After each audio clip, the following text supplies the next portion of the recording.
Warning: this is a true crime channel and is not for the faint of heart or the easily impressionable.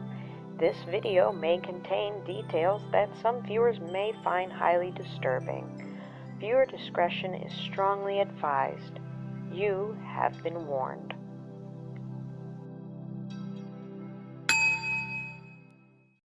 Hello everyone and welcome back to my channel where I still don't have any of the proper equipment, I refuse to follow the script, and where my jokes are so cringe-inducing that they may actually lead to semi-permanent disfigurement of the face. Today my lovely horde is extra special to me as I will be touching base on one of my favorite kind of serial killers. Yes, my dearest ones, we will be discussing yet another cannibal. And this one is also in my top 5 favorite killers of all time as well. Though his crimes may be a little hard to digest, I'm sure we can all still enjoy the feast of information that I have brought forth. And my jokes may be in rather bad taste this video. I promise you that I will try to keep them at least palatable. You know the drill, my dearest ones. Pick your poison, sit back, relax, and let's have ourselves a little conversation.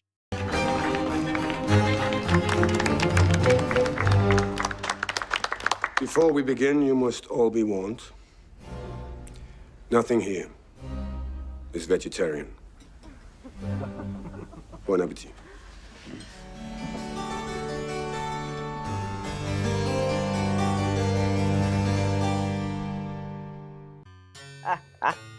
Yes, vegetarian indeed. Anyway, let us get on with our conversation. Our killer of the hour is none other than the infamous Jeffrey Dahmer. He is an American serial killer born May 21st, 1960. Unlike most serial killers who are born in November, however, Jeffrey Dahmer did die in November 28th in 1994. He was also known as the Milwaukee Cannibal and was an American serial killer and sex offender. He actually committed the crimes of rape, murder, and dismemberment of 17 men and boys between the years of 78 and 91.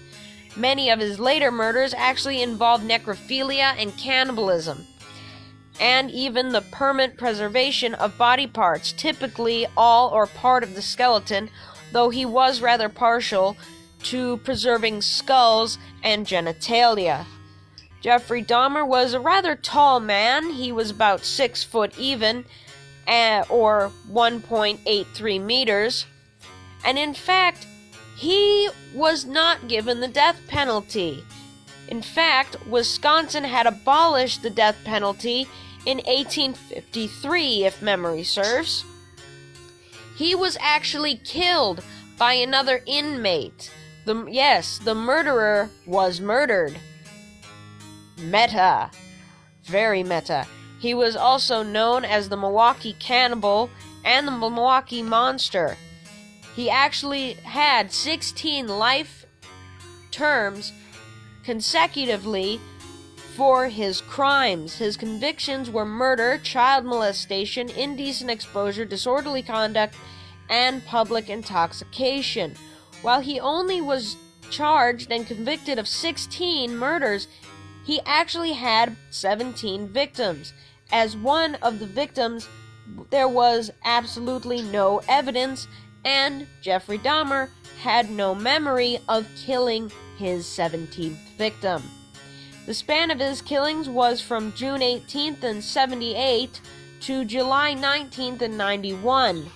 Though the only states he did in fact murder in were Wisconsin and Ohio, some of his victims indeed did come from Illinois, specifically Chicago.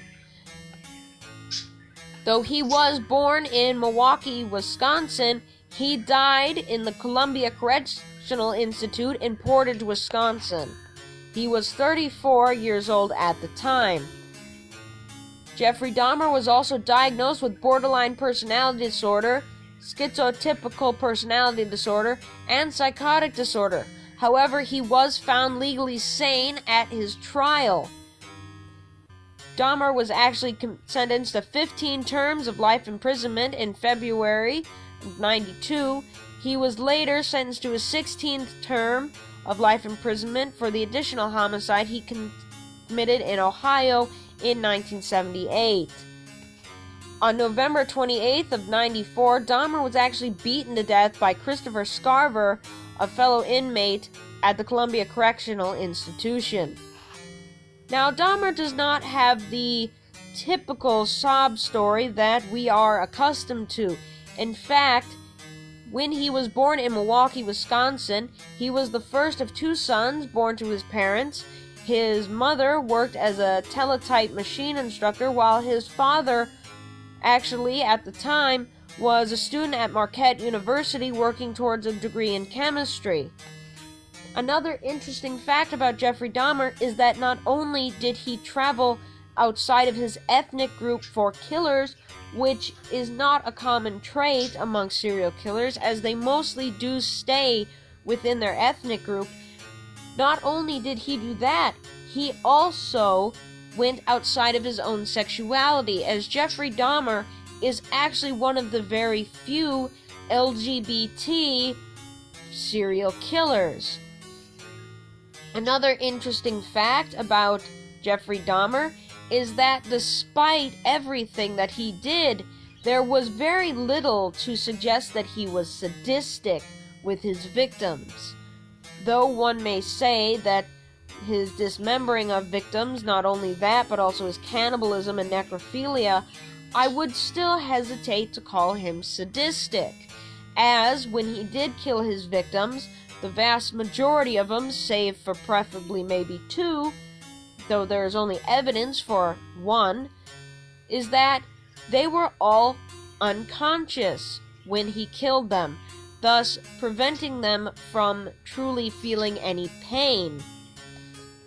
Now, it is actually claimed that Dahmer was deprived of attention as an infant, as Dahmer's mother found the routine of breastfeeding exhausting and irritating. She refused to feed her son in that manner.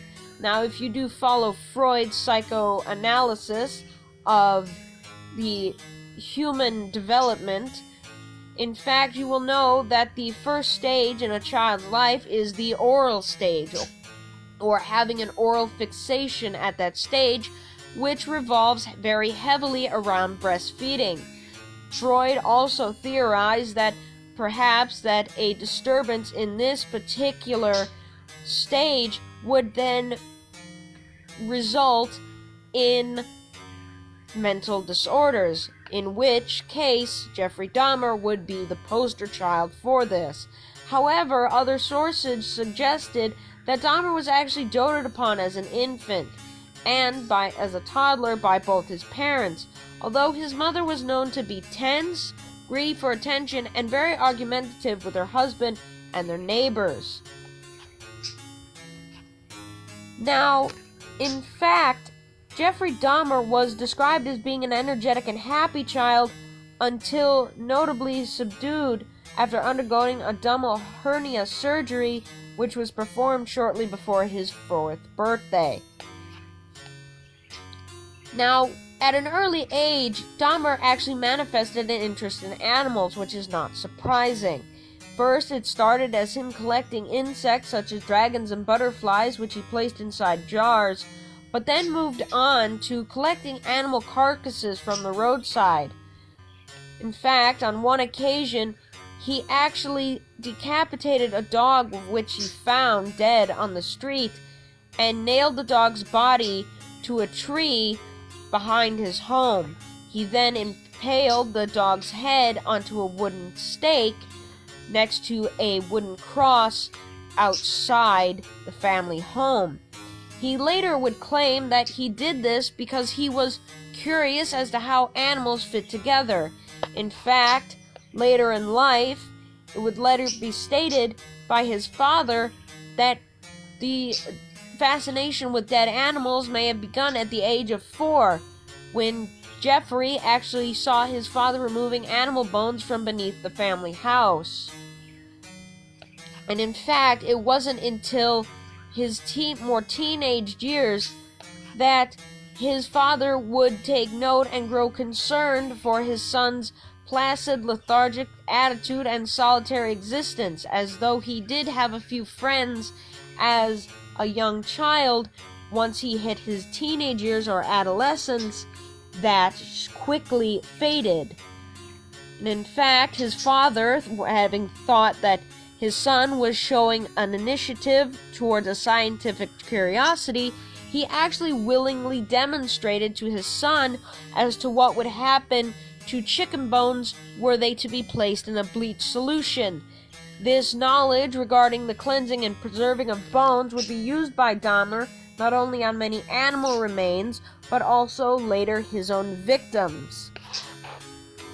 Now, by the time Dahmer hit high school, he had already began to drink heavily, which is not at all surprising, as most addicts do start at around the age of 14 and 15, which Dahmer was 14 at the time. This did concern his classmates and peers, as he drank both beer and spirits, and even smuggled alcohol into school through the lining of his jacket. However, even though he was a very largely uncommunicative and very solitary student, he was also known to be a bit of a class clown, pulling pranks and the like, which soon became known as doing a Dahmer. When he reached puberty, however, Dahmer discovered that he was a homosexual. Though he did not divulge his sexual orientation to his parents, he did engage in a brief relationship with another youth, although the pair never had intercourse.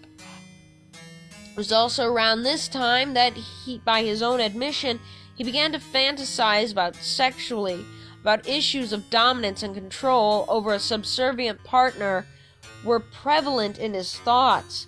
He also revealed that these thoughts gradually became intertwined with dissection. And on one occasion, when he was approximately 16 years old, Dahmer actually conceived a rape fantasy by rendering a particular male jogger he found attractive unconscious, and then making sexual use of his unconscious body. While Dahmer did attempt to do this, the jogger whom he was targeting did not pass him on that particular path that day. Having failed, Dahmer never attempted to implement this plan again. Shortly after, Dahmer, about 3 weeks from graduation, was actually observed sitting in the school parking lot and drinking several cans of beer. When a teacher confronted him about this, Dahmer merely stated that he was experiencing a lot of problems at home, and in fact he was.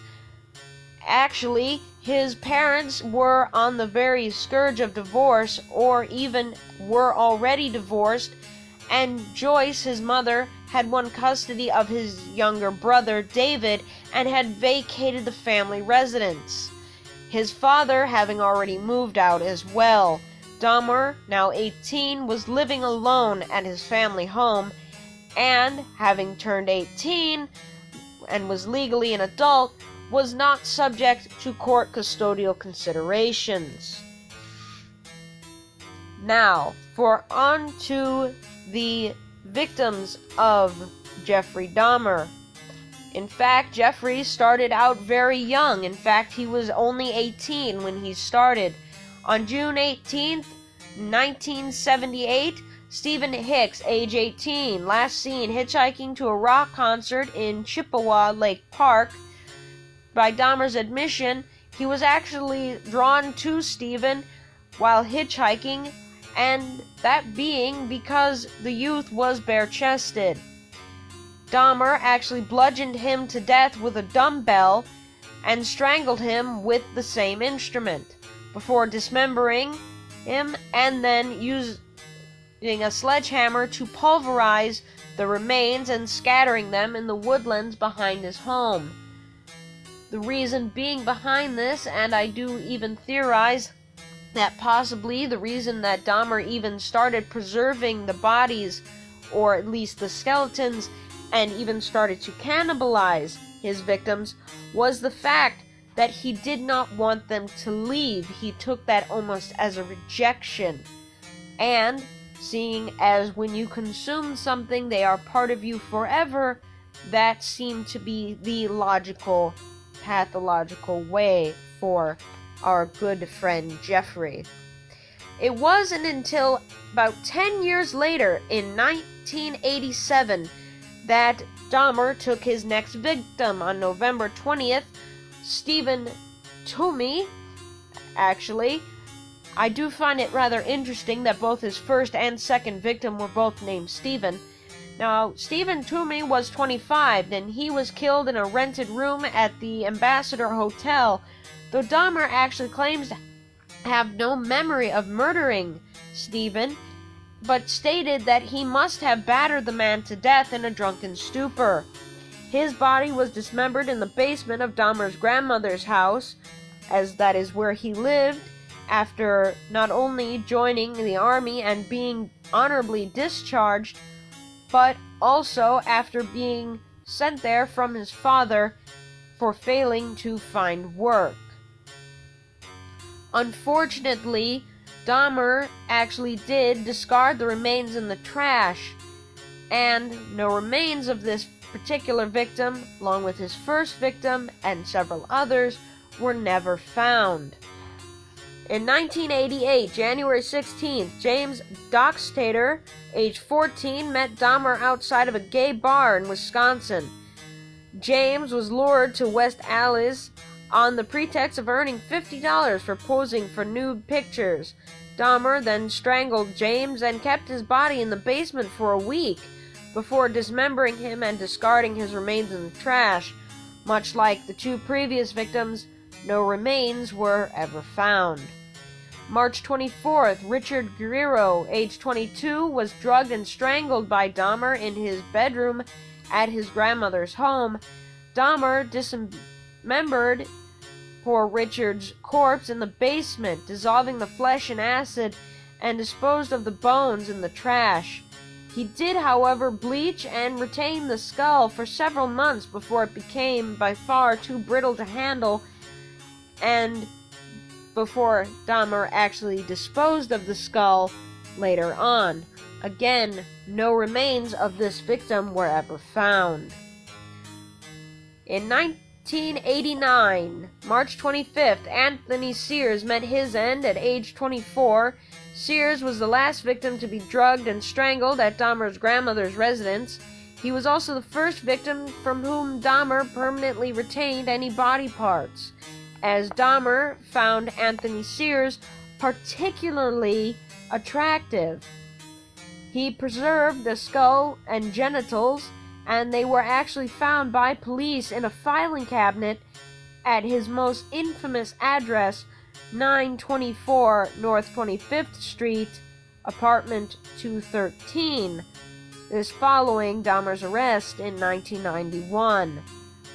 In 1990, May 20th, Raymond Smith, age 32, the first victim to be killed at Dahmer's apartment. Smith was a male prostitute whom Dahmer encountered at a tavern. Dahmer gave Smith a drink laced with sleeping pills and then strangled him on his kitchen floor. His skull was actually spray painted and retained. June 14th, Edward Smith, age 27, was a known acquaintance of Dahmer and who was last seen in his company at a party. Dahmer acidified Smith's skeleton. His skull was, however, destroyed unintentionally when placed in the oven in an effort to remove moisture. No remains of his were ever found.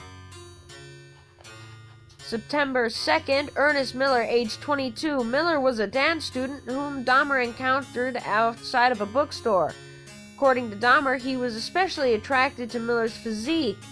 He was killed by having his carotid artery severed before being dismembered in the bathtub. And the reason for this particular change in M.O. was actually because Dahmer only had 2 sleeping pills at his disposal at the time. Now, Dahmer actually stored his entire skeleton in the bottom of a drawer of a filing cabinet. His heart, biceps, and portions of his legs were in the freezer, for later consumption. September 24th, David Thomas, age 22, encountered Dahmer near the Grand Avenue Mall. He was lured to Dahmer's apartment for the promise of money for posing nude. Once a laced drink had rendered Thomas unconscious, Dahmer decided he wasn't his type. Nevertheless, fearing that David would be upset for being drugged, Dahmer strangled him, taking Polaroid photos of the dismemberment process. No remains, however, were ever found. In 1991, February 18th, Curtis Slaughter, age 17, approached by Dahmer as he waited at a bus stop near Marquette University.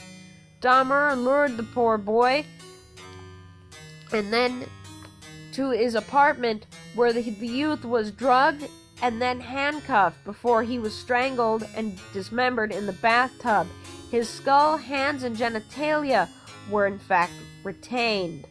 April 7th was the end of Errol Lindsay, age 19, the first victim upon whom Dahmer practiced what he later described to investigators as his drilling technique, which was a process in which Dahmer drilled holes into the victim's skull through which he injected hydrochloric acid or even boiling water into the brain.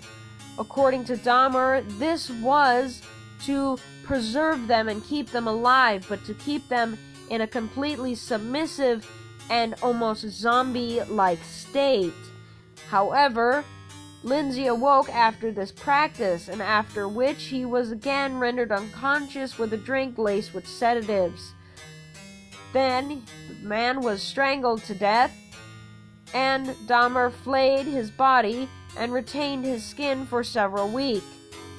His skull, however, was found with Dahmer upon his arrest. May 24th was the end of Tony Hughes, age 31. Hughes was a deaf-mute who Dahmer lured to his apartment upon the promise of posing nude for photographs. As Hughes was deaf, he and Dahmer communicated using handwritten notes. He was strangled and left on Dahmer's bedroom floor for 3 days before being dismembered, with Dahmer photographing the dismemberment process every step of the way. His skull was retained and later identified from his dental records. May 27th found the end and close call of Dahmer's actual capture, with Cognac Synthosomonophone, who was age 14 and was actually the younger brother of a boy Dahmer had assaulted in 1988. Now, Cognac was drugged and had hydrochloric acid injected into his brain before Dahmer left the youth completely unattended, as he left the apartment to purchase beer. When he returned, he found the boy naked and disorientated in the street, with 3 distressed women attempting to assist him. Police arrived, however. Dahmer persuaded both police, as they did quite shoddy and very shitty police work at the time, that he and the 14-year-old boy, who he claimed under a pseudonym and that was much older, were in fact lovers, and that the youth was simply intoxicated. The police left the poor boy in Dahmer's care, telling him to take good care of him on their way out. Unfortunately, Dahmer again injected the hydrochloric acid into his brain, and this proved fatal. His head was retained in the freezer, while his body was dismembered. June 30th, Matt Turner, age 20. On June 30th, Dahmer attended the Chicago Pride Parade. At a bus stop, he encountered the 20-year-old and persuaded him to accompany him to Milwaukee to pose for a photo shoot. Turner was drugged, strangled, and dismembered in the bathtub. His head and internal organs were put in the freezer, and his torso subsequently placed in a 57-gallon drum Dahmer had purchased on July 12th. July 5th, Jeremy Weinberger, age 23, met Dahmer at a gay bar in Chicago and agreed to accompany him to Milwaukee for the weekend. Dahmer drilled through the poor man's skull and injected boiling water into its cavity. He later recalled Weinberg's deaths to be exceptional, as he was the only victim who died with his eyes open. Weinberg's decapitated body was kept in the bathtub for a week before being fully dismembered. His torso was placed in the 57-gallon drum. July 15th, Oliver Lacey, age 24, a bodybuilding enthusiast, when Dahmer enticed him to his apartment on the promise for money for posing for photographs. Lacey was drugged and then strangled with a leather strap before being decapitated. His head and heart being placed in a refrigerator. His skeleton was retained to adorn one side of a private shrine of skulls and skeletons Dahmer was actually in the process of creating when he was arrested 1 week later. In fact, Dahmer even admitted that had the police not caught him for about 6 more months, that is exactly what they would have found. A very Game of Thrones type altar. On July 19th, Joseph Bradhoff, age 25, Dahmer's last victim. Bradhoff was a father of 3 children from Minnesota who was looking for work in Milwaukee at the time of his murder. He was left on Dahmer's bed for 2 days following his murder. On July 21st, being decapitated, his head was also placed in a refrigerator and his torso in the 57-gallon drum. However, this was not the only victims of Jeffrey Dahmer. In fact, at least 2 of his victims survived. One of which actually being following the murder of David Thomas. Though Dahmer did not kill anyone for almost 5 months, in fact, he did attempt to do so on 5 separate occasions. In October of 1990 and February of 91, he unsuccessfully attempted to lure men to his apartment. He also was known to have regularly complained of both feelings of anxiety and depression during this time. But, interestingly enough, on April 23rd, Dahmer actually lured another young man to his house. However, after giving the victim a drugged coffee, he and the victim both heard his grandmother call him, saying, "Is that you, Jeff?" Although Dahmer replied in a manner that would lead his grandmother to believe that he was alone, his grandmother did observe that Dahmer wasn't, and because of this, Dahmer opted not to kill this particular victim, who actually goes completely unnamed, and instead actually waited until the man became unconscious before taking him to the county general hospital. In fact, in May 23rd of 1989, Dahmer was actually sentenced to 5 years probation and 1 year in the House of Correction, with a work release permitted in order that he be able to keep his job. He was also required to register as a sex offender, as he had been both tried and convicted for trying to get a young boy to come into his house to pose for nude photographs.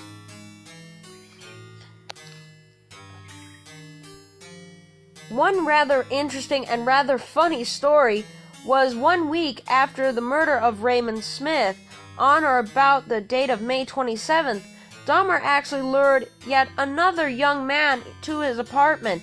On this occasion, however, Dahmer himself accidentally consumed the drink laden with sedatives, intending for it to be consumed by his guest.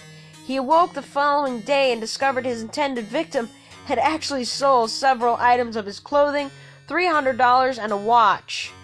Obviously, Dahmer never reported this incident to police, although on May 29th, he did divulge to his probation officer at the time that he had, in fact, been robbed.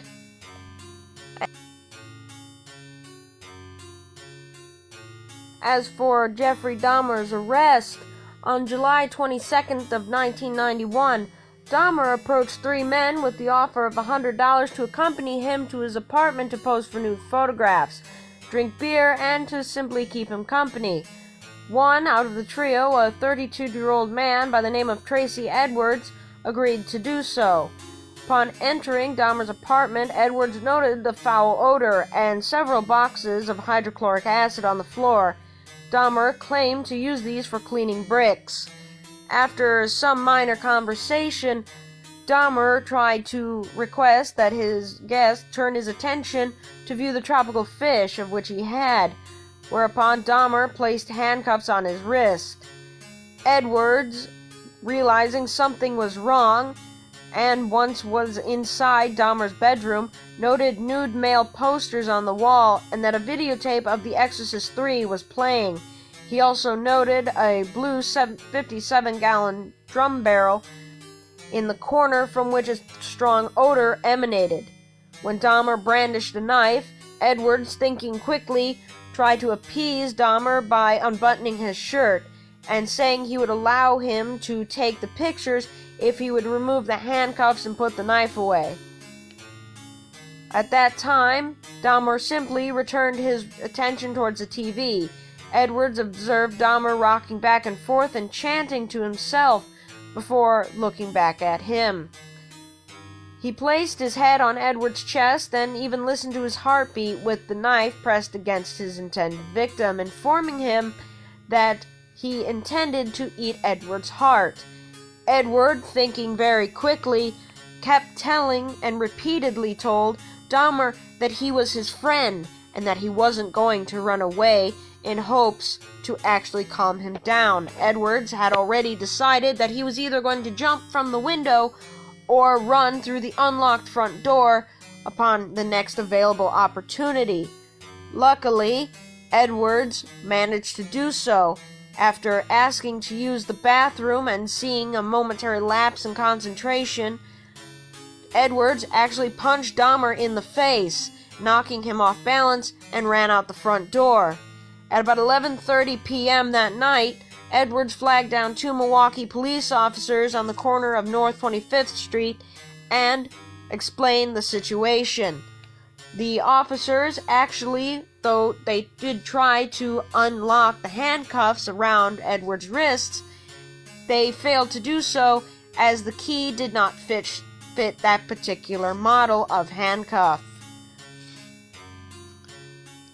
Edwards then went back with the officers whom he had spent the 5 previous hours with before escaping, and both officers and Edwards arrived at the apartment 213 with Dahmer inside. In fact, Dahmer invited the trio inside and acknowledged the fact that he had indeed placed the handcuffs upon Edwards, although he offered no explanation as to why.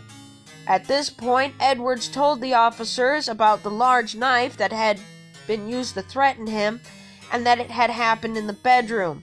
Now, while Dahmer did try to precede the officer into his bedroom to get the keys, he was told by one of the officers to back off.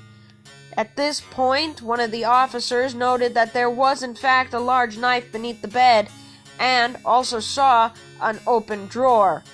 Upon closer inspection, he realized that it contained Polaroid pictures, many of which were human bodies in various stages of dismemberment, and upon looking around, he actually realized that these pictures were taken in the very apartment in which they were standing. Showing his partner and uttering the words, "These are for real," the officers quickly arrested Dahmer, and though Dahmer did fight, he was actually quite quickly restrained. Calling upon a second squad car for backup, Mueller, one of the officers, actually opened the refrigerator to reveal freshly severed head of a black male on the bottom shelf, allegedly crying out, "There's a damn head in the fridge!"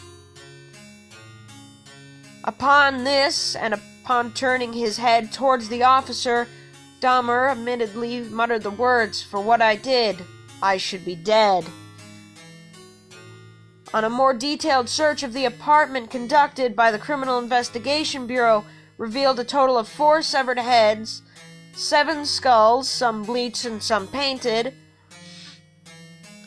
blood drippings at the tray of the bottom of Dahmer's refrigerator, 2 human hearts, portion of arm muscle, each wrapped in plastic bags upon the shelves. It was also discovered an entire human torso, bags of human organs, flesh stuck to the ice at the bottom, 2 entire skeletons, a pair of severed hands, 2 severed and preserved penises, a mummified scalp in a 57-gallon drum, 3 more torsos were dissolving in acid solution, and a total of 74 Polaroid pictures detailing dismemberment of Dahmer's victims were also found, and a partridge in a motherfucking pear tree. Upon all of this and the discovery and recoveries of the body parts and artifacts in the 924 North 25th Street apartment, Chief Medical Examiner later stated it was more like dismantling someone's museum than an actual crime scene. Dahmer was actually questioned by 2 detectives, Detective Patrick Kennedy and Detective Patrick Murphy, over the following 2 weeks, and thus totaling a combined 60 hours of interviews and interrogation. Dahmer not only waived his rights to a lawyer during this time, but also during his own trial. After being convicted, Dahmer was actually sent to the Columbia Correctional Institution in Portage, Wisconsin, for his first year of incarceration. He was actually placed in solitary confinement during this time due to his concerns for physical safety should he come into contact with fellow inmates. After that, he was then transferred to a less secure unit where he was assigned a 2-hour daily work detail cleaning the toilet block of both staff and prison inmates. Shortly after, completing his lengthy confessions in 91, Dahmer had requested to Detective Murphy that he be given a copy of the Bible. This request was granted, and Dahmer actually devoted himself to becoming a born-again Christian. However, this would not end well. In fact, in July of 94, fellow inmate Oswald Dorothy attempted to slash Dahmer's throat with a razor blade embedded in a toothbrush as Dahmer returned to his cell from the weekly church service conducted in the prison chapel. Dahmer, however, received superficial wounds and was not seriously hurt in this incident. According to Dahmer's family, he had long been ready to die and accept any punishment that he may endure in prison. And in fact, he would often respond to their comments to the effect of, when being asked of his physical well-being, "It doesn't matter. I don't care if something happens to me." Death would soon come, as on the morning of November 28th in 94, Dahmer left his cell to conduct his assigned work detail, accompanied by 2 other inmates, Jesse Anderson and Christopher Scarver. The trio left unsupervised in the showers of the prison and were gone for approximately 20 minutes. At about 8:10 a.m., Dahmer was discovered on the floor of the bathrooms of the gym suffering from extreme head and facial wounds. He had been bludgeoned about the head and face with a 20-inch or 51-centimeter metal bar. His head had been repeatedly struck against the wall during the assault as well. Anderson had also been beaten with the same instrument, and while Dahmer had been alive and rushed to a nearby hospital, he was pronounced dead 1 hour later, while Anderson died 2 days later from his wounds. Scarver, who was serving a life sentence for a murder committed in 1990, informed authorities he had first attacked Dahmer with the metal bar as he had been cleaning the staff locker room before attacking Anderson, who was cleaning the inmate locker room. According to Scarver, Dahmer did not yell or make any noise as he was attacked. In fact, many believed Scarver was suffering from schizophrenia, as when he returned to his cell, he informed a prison guard, "God told me to do it. Jesse Anderson and Jeffrey Dahmer are dead." Scarver was adamant he had not planned the attacks in advance, though he did later divulge to investigators that he had concealed the iron bar used to kill both men in his clothing shortly beforehand. Upon learning of his death, Dahmer's mother, Joyce, responded angrily to the media. "Now is everybody happy? Now that he's bludgeoned to death? Is that good enough for everyone?" While the response of the families of Dahmer's victims were mixed, it was appearing that most were pleased of his death. However, the district attorney who prosecuted Dahmer cautioned against turning Scarver into a folk hero, noting that Dahmer's death was still a murder. Scarver was sentenced to 2 additional life terms for the murders of Dahmer and Anderson a little while later in 1995.